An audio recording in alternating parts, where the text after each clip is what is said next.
योगिनी एकादशी कथा। व्रत के नियम। एकादशी व्रत में नमक व अन्न खाना वर्जित है। इस व्रत में पूर्ण ब्रह्मचर्य का पालन करना चाहिए। किसी को अपशब्द नहीं बोलने चाहिए। किसी भी एकादशी को चावल नहीं खाने चाहिए। अगर किसी कारणवश आप व्रत नहीं कर पाए तो लहसुन प्याज का उस दिन त्याग करें। भगवान श्री कृष्ण ने योगिनी एकादशी व्रत कथा कुछ इस प्रकार सुनाई थी। स्वर्ग धाम की अलकापुरी नामक नगरी में कुबेर नाम का राजा था। वह शिव भक्त था और नियम से रोज महादेव की पूजा करता था। हेम नामक माली शिव पूजा के लिए राजा को प्रतिदिन फूल लाकर दिया करता था। हेम की पत्नी विशालाक्षी थी जो बहुत ही सुंदर थी।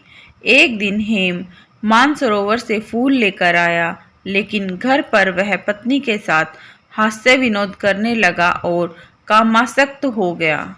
इधर राजा उसकी दोपहर तक राह देखता रहा। अंत राजा कुबेर ने सेवकों को आज्ञा दी कि तुम लोग जाकर माली के ना आने का कारण पता करो, क्योंकि वह अभी तक पुष्प लेकर नहीं आया। सेवकों ने कहा कि महाराज, वह पापी अति कामी है, अपनी स्त्री के साथ हास्य विनोद और रमण कर रहा होगा। यह सुनकर कुबेर ने क्रोधित होकर उसे बुलाया। हेम माली राजा के भय से कांपता हुआ उपस्थित हुआ। राजा कुबेर ने क्रोध में आकर कहा, अरे पापी, नीच, कामी, तूने मेरे परम पूज्य ईश्वरों के ईश्वर श्री शिव जी महाराज का अनादर किया है।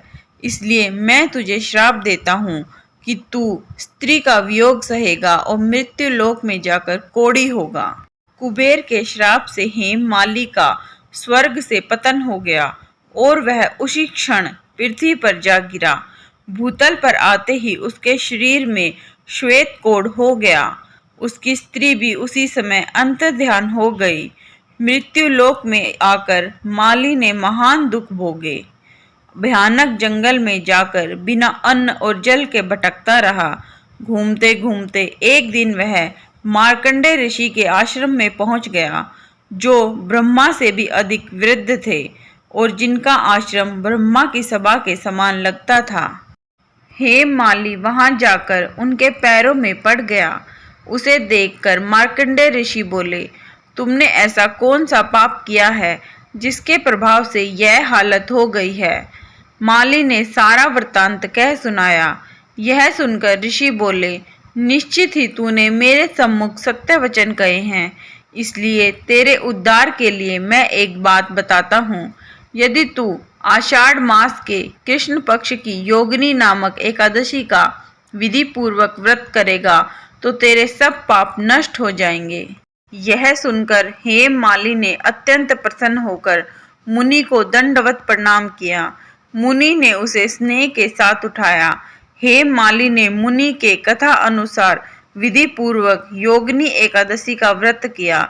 इस व्रत के प्रभाव से अपने पुराने स्वरूप में आकर वह अपनी पत्नी के साथ सुखपूर्वक रहने लगा। हमने इस कथा की संपूर्ण जानकारी धार्मिक किताबों द्वारा ली है।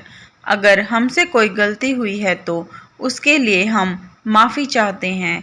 हमारी यह प्रस्तुति पसंद आए तो लाइक करें, शेयर करें, चैनल को सब्सक्राइब करें, बेल आइकन दबाना ना भूलें, जिससे हमारी कहानियाँ सबसे पहले आप तक पहुँचे। धन्यवाद।